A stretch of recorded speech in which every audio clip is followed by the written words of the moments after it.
السلام علیکم ورحمۃ اللہ وبرکاتہ۔ ان الحمد للہ نحمده ونستعینه ونستغفره ونعوذ باللہ من شرور انفسنا ومن سیئات اعمالنا من يهده الله فلا مضل له ومن يضلل فلا هادي له واشهد ان لا اله الا الله وحده لا شريك له واشهد ان محمدا عبده ورسوله اما بعد فان خير الحديث كتاب الله وخير الهدي هدي محمد صلى الله عليه وسلم وشر الامور محدثاتها وكل محدثة بدعة وكل بدعة ضلالة وكل ضلالة في النار۔ فقال النبي صلى الله عليه وسلم النکاح من سنتی۔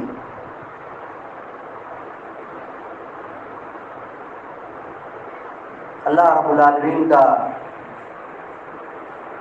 لاکھ لاکھ شکر، اس کا احسان ہے کہ اللہ رب العالمین نے ہمیں ایک ایسا دین دیا ہے جس دین کی خوبصورتی یہ ہے کہ یہ مکمل ہے اور ہماری زندگی کے تمام حالات اور تمام ضروریات کو پورا کرتا ہے، پیدائش سے لے کر کے مرنے تک انسان کو کیا کرنا ہے، کیسے رہنا ہے۔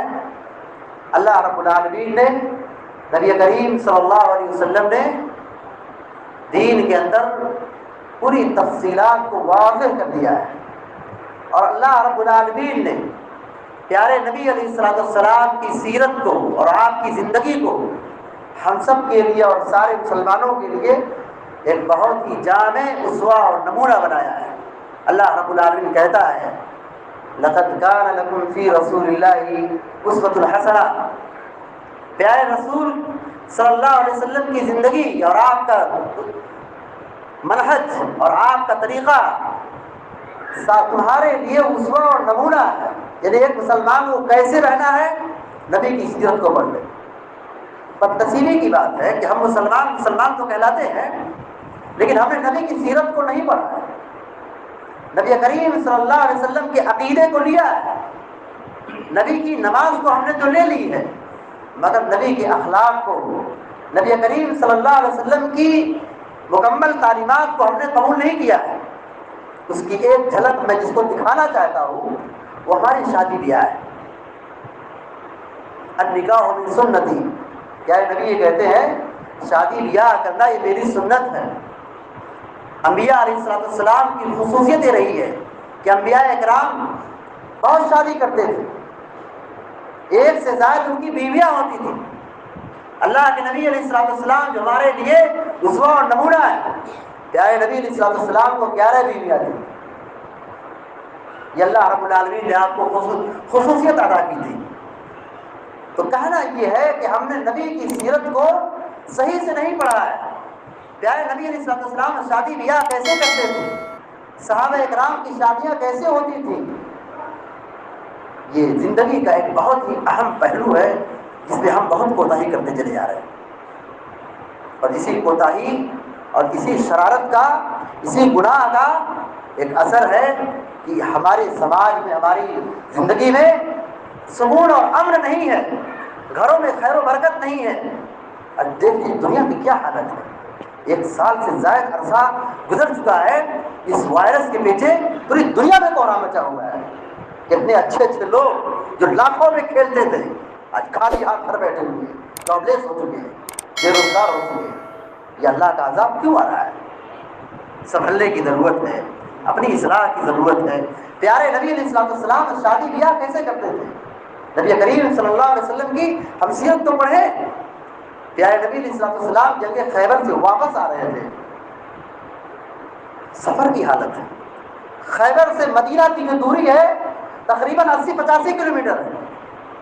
خیبر سے آپ واپس مدینہ آ رہے ہیں، راستے ہی میں آپ نے ایک خاتون سے شادی کر دی۔ سفر کے دوران شادی بیاہ کتنی اہمیت کی چیز ہے۔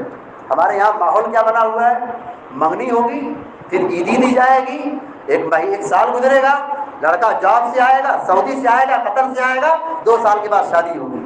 اس بیچ میں کہاں سے کہاں معاملہ پہنچ جاتا ہے وہ بیان کرنے کے لائق نہیں ہے۔ میں اپنی زبان پہ کیسے بیان کروں، آپ مجھ سے اچھی طرح جانتے ہیں۔ کچھ ایسے واقعات ہوئے کہ شادی سے پہلے عورت ماں بن جاتی ہے، والعیاذ باللہ۔ پیارے نبی علیہ السلام خیبر سے جنگ کر کے واپس لوٹ رہے تھے، راستے ہی میں سفر کے دوران ہی آپ علیہ السلام نے صفیہ رضی اللہ تعالی عنہا سے شادی کی، اور آپ کے پاس کچھ بھی نہیں تھا، آپ کے پاس کچھ بھی نہیں تھا۔ صحابہ کرام سے کہا جس کے پاس کھانے پینے کی جو چیز میسر ہو وہ دسترخوان پہ لائے۔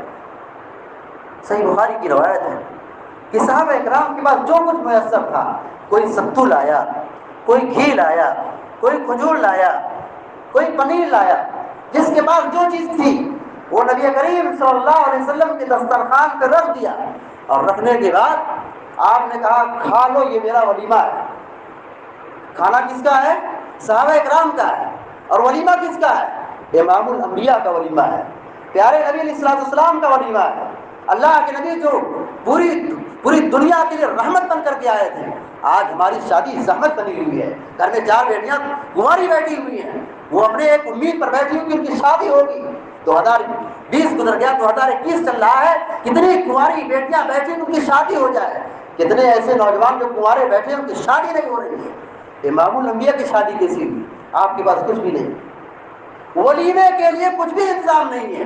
صحابہ اکرام سے درخواست کیا کہ تمہارے پاس جو کچھ ہو وہ لا کر کے دسترخوان پہ رکھ دو، وہی میرا ولیمہ ہو گیا۔ سب لوگوں نے کھا لیا، ولیمہ ہو گیا۔ ہم سمجھتے ہیں ولیمہ کس کا نام ہے؟ 12 بکرے کٹنے چاہیے، 20 کنٹل گوشت بننا چاہیے، پورے گاؤں میں کوڑام مچنا چاہیے، اور پورے شہر میں سب کی دعوت گھومنی چاہیے، تب ہماری شادی ہوگی۔ اتنے ایسے لوگ ہیں جو اسی کے چکر میں تباہ ہو رہے ہیں، زندگی برباد ہو رہی ہے، جوانی جہنم بن رہی ہے، شادی تاخیر سے ہو رہی ہے۔ اللہ کے بندو اس سبق کو کبھی نہ بھولو۔ اللہ کے نبی علیہ السلام نے یہ کہا ہے النکاح من سنتی، شادی یہ میری سنت ہے۔ تو طریقہ ہمارا ہندوانہ کیسے ہونا چاہیے؟ آج ہمارے سماج میں، ہمارے معاشرے میں شادی بیاہ کی جو رسمیں پائی جاتی ہیں، شروع سے لے کے اخیر تک، مسجد میں ہوں، شروع سے لے کے اخیر تک پوری کی پوری رسمیں ایسی ہیں جن کا دین تو دین چھوڑیے، انسانیت کے بھی خلاف چیزیں ہیں۔ ساری رسمیں یہود و نصارہ کے طریقے پر ہیں، ساری روایتیں اور رسم و رواج ہندوانہ ہے۔ پتہ ہی نہیں چلتا ہے کہ مسلمان کی شادی ہے یا غیر مسلم کی شادی ہے۔ اللہ کے نبی علیہ السلام ایک اور شادی کیے، عمرہ کرنے کے لیے گئے تھے، مکہ گئے، عمرہ کر کے فارغ ہوئے، مکہ سے مدینہ واپس جا رہے تھے، راستے ہی میں ایک جگہ ہے، ایک جگہ کا نام ہے جہاں پر اللہ کے نبی علیہ السلام نے حضرت میمونہ رضی اللہ تعالیٰ عنہا سے شادی کی۔ جب آپ وہاں سے واپس آ رہے تھے، مدینہ جا رہے تھے، مکہ سے تقریباً 7 یا 8 کلومیٹر کی دوری پر ایک جگہ کا نام ہے جہاں پر اللہ کے نبی علیہ السلام نے شادی کی، اور پھر وہاں سے آپ مدینہ کی طرف لوٹ گئے۔ کہنا یہ ہے کہ اللہ کے نبی علیہ السلام نے 2 شادی کی، کس جگہ پہ کی ہے؟ گھر پہ نہیں، سفر کے دوران کی ہے، راستے میں کی ہے۔ اسلام میں شادی بیاہ اتنا آسان ہے، اتنا آسان ہے کہ آدمی چلتے پھرتے اٹھتے بیٹھتے جب چاہے شادی کر سکتا ہے، کوئی رکاوٹ نہیں۔ مگر بہنوں کی رکاوٹ ہے، بھائیوں کی رکاوٹ ہے، والد کی رکاوٹ ہے، والدہ کی رکاوٹ ہے، خالہ اور پھوپھی کی رکاوٹ ہے۔ نہیں، یہ حاضر ہو جائے، وہ آ جائے، یہاں تک پہنچ جائے، گھر بن جائے، بنگلہ بن جائے، جہیز مل جائے، بڑی پراپرٹی مل جائے، تب ہمارے بیٹے کی شادی ہوگی۔ یہ بہت دکھ کی بات ہے، بہت افسوس کی بات ہے۔ ہم نے نبی علیہ السلام کی نماز کو لیا ہے، نبی کے اخلاق کو لیا ہے، نبی علیہ السلام کی دین کو لیا ہے، لیکن نبی علیہ السلام شادی بیاہ کیسے کرتے تھے اس چیز کو ہم نے نہیں لیا ہے۔ ہماری ساری شادیاں خرافاتی ہوتی ہیں، اسراف اور فضول خرچی پر ہوتی ہیں، ناچ گانے پر ہوتی ہیں، بارات اور جہیز پر ہوتی ہیں۔ یہ ساری کی ساری رسمیں یہ سب دین اسلام کے خلاف ہیں۔ اسلام ان چیزوں سے منع کرتا ہے۔ شادی بیاہ میں رسم و رواج اور اسراف یہ بہت خطرناک چیز ہے۔ اللہ نے مال دیا ہے اس لیے نہیں کہ آپ شادی بیاہ میں لاکھوں کا پیسہ بہا دو۔ اللہ کے بندو، اللہ نے مال دیا ہے، مسجد بناؤ، مدرسہ بناؤ، اللہ کی راہ میں خرچ کرو، اسلام کی خدمت میں اپنا پیسہ لگاؤ، شیطانی کاموں کے کرنے میں اپنا ایک پیسہ نہ لگاؤ۔ اللہ رب العالمین کہتا ہے ان المبذرین کانوا اخوان الشیاطین، اسراف اور فضول خرچی کرنے والے یہ دراصل شیطان کے بھائی ہیں۔ اللہ رب العالمین نے مال دیا ہے، اس میں ہماری مرضی نہیں چلے گی کہ ہم جیسے چاہیں خرچ کریں، جہاں پہ چاہیں لٹائیں۔ اللہ رب العالمین کل قیامت کے دن اس مال کے بارے میں پوچھے گا من این اکتسبتہ و این انفقہ۔ دو سوال ہوگا مال کے تعلق سے، تم نے مال کہاں سے کمایا تھا، کیسے کمایا تھا، جائز تھا کہ ناجائز تھا، حلال تھا کہ حرام تھا۔ اس مال کے بارے میں بھی یہ سوال ہوگا، تم نے مال کہاں سے کمایا تھا۔ لوگ سوچتے ہیں کہ مال کمانا بڑی ہنرمندی کا کام ہے، ہماری جیب میں 4 پیسے ہوں ہمارے کمال کی بات ہے۔ یہ کمال نہیں ہے، یہ تو اللہ نے دیا ہے، اور یہ سمجھتے ہیں کہ ہم جہاں پہ جائیں خرچ کریں۔ چوتھا سوال یہ ہوگا کہ تم مال کو حاصل کیے تھے، مال کمائے تھے، کہاں پہ خرچ کیے تھے۔ یہ جواب دیں گے کہ بیٹی کے جہیز میں دیا تھا مال، شراب پینے میں مال خرچ کیا تھا، حرام خوری میں خرچ کیا تھا، فضول خرچی میں خرچ کیا تھا، نشہ آور چیزوں کے کھانے میں استعمال کیا تھا۔ یہ جواب دیں گے نہیں۔ کل قیامت کے دن یہ بڑا خطرناک اور بہت ہی اہم سوال ہے۔ اللہ نے مال دیا ہے، اپنے مال کو اسلام کی ترقی میں، اسلام کی حفاظت میں، اسلام کی خدمت پہ لگائیں۔ یہ شرف کی بات ہے، یہ سعادت کی بات ہے، یہ خوشنصیبی کی بات ہے۔ صحابہ کرام اسی طرح خرچ کرتے تھے، اپنے مال کی حفاظت کرتے تھے۔ اور صحابہ کرام کی شادیاں کیسی ہوا کرتی تھیں کہ کسی کو کچھ پتہ ہی نہیں چلتا تھا۔ حضرت عبد الرحمن بن عوف مالدار صحابی ہیں، عبد الرحمن بن عوف رضی اللہ تعالیٰ عنہ بڑے تاجر ہیں، بزنس مین ہیں، بڑے تاجر آدمی ہیں۔ ان کی شادی ہو گئی، اللہ کے نبی علیہ السلام کو معلوم ہی نہیں۔ جابر بن عبداللہ رضی اللہ تعالیٰ عنہ کی شادی ہو گئی، اللہ کے نبی کو معلوم ہی نہیں۔ کیسی سادگی تھی شادیوں کے اندر۔ عبد الرحمن بن عوف کے اوپر دیکھا، جس پر شادی کے نشانات تھے، اثرات تھے، پتہ چل رہا تھا کہ ان کی بھی نئی شادی ہوئی ہے۔ پوچھ بیٹھے کیا شادی کی ہے؟ وہ کہا ہاں میں نے شادی کی ہے۔ کہا چلو ولیمہ کرو۔ اللہ کے نبی یہ کہتے ہیں ولیمہ کرو، اولی مولے وشا، بکری ذبح کرو، ولیمہ کرو، گرچہ چھوٹی چیز کیوں نہ ہو، چھوٹی بکری ہی کیوں نہ ہو۔ کہنا یہ ہے کہ مدینہ کی بستی میں، مدینہ شہر میں، اللہ کے نبی علیہ السلام کے زمانے میں شادیاں ایسی ہو جایا کرتی تھی، صحابہ کرام ایسی شادی کر لیتے تھے، کانوں کان رسول اللہ صلی اللہ علیہ وسلم کو خبر نہیں ہوتی تھی۔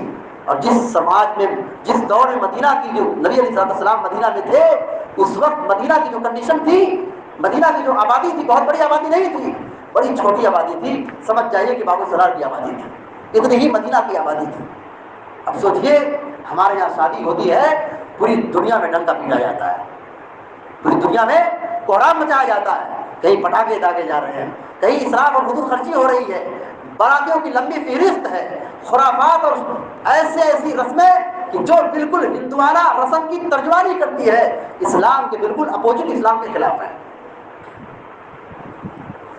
آج اسی شادی بیاہ کی جو سختیاں ہیں اور جو رسم و رواج کی جو یہ بیڑیاں ہیں ہمارے گلوں میں ڈال دی گئی ہیں، آج اسی کا نتیجہ ہے کہ آج ہر آدمی پریشان ہے، ہر آدمی پریشان ہے، ہر آدمی یہی شکایت کر رہا ہے کہ مولانا کوئی اچھا رشتہ بتائیے، میرے گھر میں 4 بہنیں ہیں، 4 بیٹیاں ہیں، ان کی شادی کا مسئلہ ہے۔ ہر آدمی پریشان ہے، ہر آدمی کے گھر کی حالت یہی ہے، پیسہ ہے، اچھی پوسٹ ہے، شہرت ہے، گھر اور مکان ہے، گاڑی ہے، لیکن شادی نہیں ہو رہی۔ یہ ہمارے سماج کا ایک بہت بڑا المیہ ہے۔ اور شادی ہو بھی گئی، اگر رسم و رواج میں کہیں کوتاہی پائی گئی، کہیں جہیز میں کہیں پائی گئی، تو سسرال کی طرف سے ٹارچر کیا جاتا ہے۔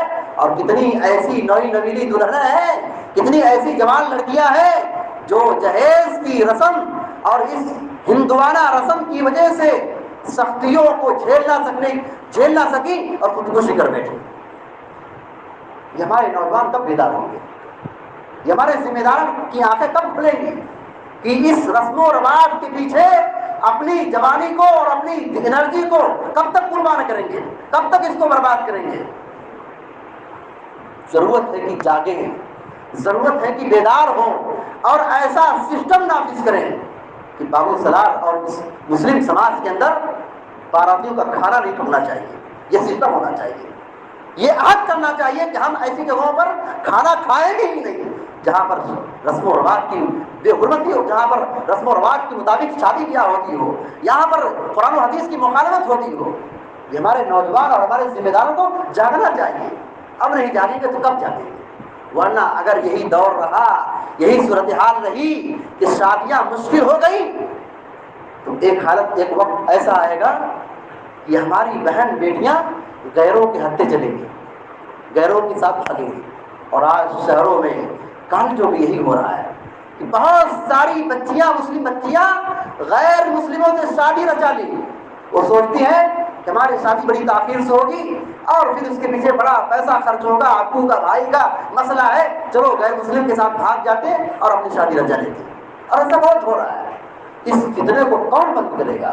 اس فتنے کو بند کرنے کے لیے حل یہی ہے کہ ہم رسول اللہ صلی اللہ علیہ وسلم کی سیرت کو پڑھیں اور رسول اللہ صلی اللہ علیہ وسلم کی زندگی کو اپنے لیے نمونہ بنائیں اور اس کے مطابق عمل کریں اور شادی بیاہ کو اتنا آسان کر دیں، اتنا آسان کر دیں کہ ہر گھر کے اندر خوشحالی ہو، خیر و برکت ہو، کہ ہر بچے کی شادی ہو جائے، ہر لڑکی کی شادی ہو جائے اور اپنے گھر عزت کے ساتھ آبرو کے ساتھ رہے.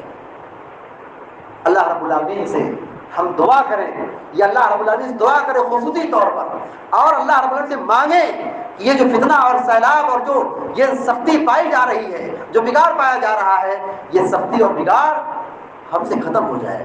ہم اپنی دعاؤں میں اس چیز کو ضرور مانگیں. اللہ تبارک سے دعا کرتے رہیں کہ رسم و رواج کا جو سیلاب ہے، جو فتنہ ہے، جو سختی اور جو قباحتیں اور رسم و رواج ہیں، ان سب چیزوں سے ہمارا سماج کیا ہو، پاک ہو، صاف ہو، بالکل دھلا ہوا ہو، زنا بالکل مشکل ہو جائے، شادی بالکل آسان ہو جائے. اور اگر شادی وقت پر نہیں ہوگی تو برائی پھیلے گی. وقت پر شادی نہیں ہوگی تو برائی پھیلے گی. برائی پھیل رہی ہے. برائی کرنے والے بہت لوگ ہیں، برائی پھیلانے والے بہت لوگ ہیں، لیکن اچھے لوگ ہر زمانے میں کم رہے. ہر اچھے لوگوں کی یہ ذمہ داری ہے کہ رسم و رواج سے ہٹ کر اپنے بال بچوں کی شریعت اور سنت کی روشنی میں شادی کر کے دکھائیں، اور وہ شادی کریں جو رسول اللہ صلی اللہ علیہ وسلم کرتے تھے، صحابہ اکرام کرتے تھے. نبی کریم صلی اللہ علیہ وسلم کے زمانے میں شادی ایسی ہوئی، ایک خاتون آئی اور کہہ دی، اللہ کے رسول صلی اللہ علیہ وسلم میں اپنی زندگی کو آپ کے لیے وقف کر دی، یعنی میں آپ سے شادی کرنا چاہتی ہوں. اللہ کے نبی علیہ السلام کو شادی کی ضرورت نہیں تھی کیونکہ آپ کی شادی ہو چکی تھی، 11 بیویاں تھیں. آپ نے کہا کہ آپ خاموش رہے. اب وہ عورت شادی کی نیت سے آئی تھی، اللہ کے نبی نے کوئی اپنی خواہش ظاہر نہیں کی، وہ نا امید ہو کے جانے لگی. ایک صحابی کھڑے ہوئے اور کہا، اے اللہ کے نبی میری شادی سے کرا دیجیے، اگر آپ شادی نہیں کریں گے تو میں اس عورت سے شادی کرنے کے لیے تیار ہوں. کہا تمہارے پاس کیا ہے؟ مہر میں کیا دو گے؟ بھائی شادی ہوتی ہے، آدمی شادی کرتا ہے تو اپنی بیوی کو مہر میں کوئی چیز دیتا ہے، چاہے زیور دے، چاہے زمین دے، چاہے باغ دے یا سامان دے یا پیسہ دے. مرد کی دلہا کی ذمہ داری ہے تو اپنی بیوی کو دے. اللہ کے نبی کا تو تم کو کیا دو گے؟ کہا کہ میرے پاس تو کچھ نہیں ہے، میں کیا دوں؟ کہا گھر جاؤ، دیکھ کے آؤ، کوئی چیز ملے گی تو لے کر کے آؤ. جاؤ دیکھو انگوٹھی ملے، لوہے کی انگوٹھی مل جائے تو وہی لے کر کے آؤ، وہی مہر باندھ دی جائے گی. وہ گئے، آئے، کہا کوئی چیز نہیں. سوچئے کتنا غریب آدمی ہوگا کہ ایک آدمی اپنے گھر جا رہا ہے، اسے کوئی چیز مل نہیں رہی ہے، حتیٰ کہ لوہے کی ایک چھوٹی چیز انگوٹھی بھی نہیں مل رہی، جس کی آج کے زمانے میں 2 روپے بھی نہیں ہوگی. کتنا غریب آدمی ہوگا. دوبارہ گئے، کہا کوئی چیز نہیں. 3 مرتبہ آئے گئے، کہا کوئی چیز نہیں. اب وہ بھی سوچے کہ میں بھی نا امید ہو جاؤں گا، میری بھی شادی نہیں ہو پائے گی. کہا کہ اے اللہ کے رسول صلی اللہ علیہ وسلم یہ میری ازار ہے، یہ میری لنگی ہے، جس کو میں پہنتا ہوں آدھی لنگی پھاڑ کر کے میں مہر میں دے رہا ہوں، لنگی کا آدھا حصہ میں اپنی بیوی کو دے رہا ہوں۔ اللہ کے نبی نے کہا کہ تم آدھا حصہ پھاڑ کر کے اپنی بیوی کو مہر میں دے دو گے تو پہنو گے کیا؟ نہ تمہارے لیے کوئی فائدہ ہے نہ بیوی کے لیے کوئی فائدہ ہے۔ اپنی ازار اپنے پاس رکھو۔ کچھ قرآن یاد ہے؟ اللہ کے نبی پوچھتے ہیں کچھ قرآن یاد ہے؟ کہا ہاں اللہ کے نبی صلی اللہ علیہ وسلم بڑی بڑی صورتیں یاد ہے۔ کہا جاؤ اپنی بیوی کو یہ صورتیں سکھا دو، یاد کرا دو، اسی سے میں نے تمہارا نکاح کر دیا، یہی تمہاری مہر ہے۔ شادی ہو گئی، رشتہ ہو گیا۔ کتنی آسان شادی تھی کہ مجلس میں بیٹھے بیٹھے پورا رشتہ طے ہو گیا، شادی ہو گئی، وہ اس کی دلہن بن گئی، وہ اس کی بیوی بن گئی۔ اور یہاں شادی بیاہ کرنے کی پلاننگ کرتے کرتے 5-10 سال گزر جاتے ہیں۔ یہ کیوں گزر رہا ہے؟ ہم نے ایسی ایسی سختیوں کو اور ایسی ایسی رسموں کو اپنے اوپر ڈال لی ہے جن کا اسلام اور دین سے کوئی تعلق ہی نہیں ہے۔ اسی وجہ سے بگاڑ آ رہا ہے، بربادی آ رہی ہے، سماج میں برائی پھیل رہی ہے۔ ضرورت اس بات کی ہے کہ ہم سنبھلیں، جاگے، بیدار ہو جائیں اور شادی جیسی عظیم عبادت کو انجام دینے کے لیے سنت اور شریعت کو نہ بھولیں، پیارے نبی علیہ السلام کے طریقوں کو فراموش نہ کریں، نمونہ بن کر دکھائیں کہ شادی اس طرح ہوتی ہے۔ اسلام میں شادی آسان بنائی گئی ہے، یہ کوئی مشکل نہیں ہے۔ اور لوگ یہ کہتے ہیں کہ ہماری بیٹی کی شادی کے لیے دعا کیجیے۔ کچھ لوگ دعائیں کرواتے ہیں کہ میرے لیے دعا کیجیے کہ میری شادی ہو جائے۔ اللہ کے بندو، شادی ایسی چیز نہیں جس کے لیے دعائیں کی جائے۔ ہمارے اسلاف میں 1400 سال کی تاریخ پڑھ لیجئے، کوئی بھی ایسا آدمی آپ کو نہیں ملے گا اسلاف میں کہ کوئی آدمی یہ کہا ہو کہ میری بیٹی کے شادی کا مسئلہ ہے آپ دعا کیجیے۔ شادی اتنی آسان تھی کہ دعا کی ضرورت ہی نہیں پڑتی تھی۔ اللہ رب العالمین سے ہم دعا کرتے ہیں کہ اللہ تبارک و تعالی ہم کو، آپ کو اور سارے مسلمانوں کو اسلام کی روشنی میں پیارے نبی علیہ السلام کے طریقے کے مطابق زندگی گزارنے کی توفیق عطا فرمائے۔ شادی بیاہ کی جو ناجائز خرافاتی چیزیں ہیں، رسم و رواج ہیں، ان سب چیزوں سے ہم سب کی حفاظت فرمائے، ہمارے سماج اور معاشرے کی اصلاح فرمائے، آمین یا رب العالمین۔ اقول قولی ھذا واستغفر اللہ لی ولکم ولسائر المسلمین فاستغفروہ انہ غفور رحیم، وصلی اللہ علی نبینا محمد وعلی آلہ وصحبہ اجمعین۔ والسلام علیکم ورحمۃ اللہ وبرکاتہ۔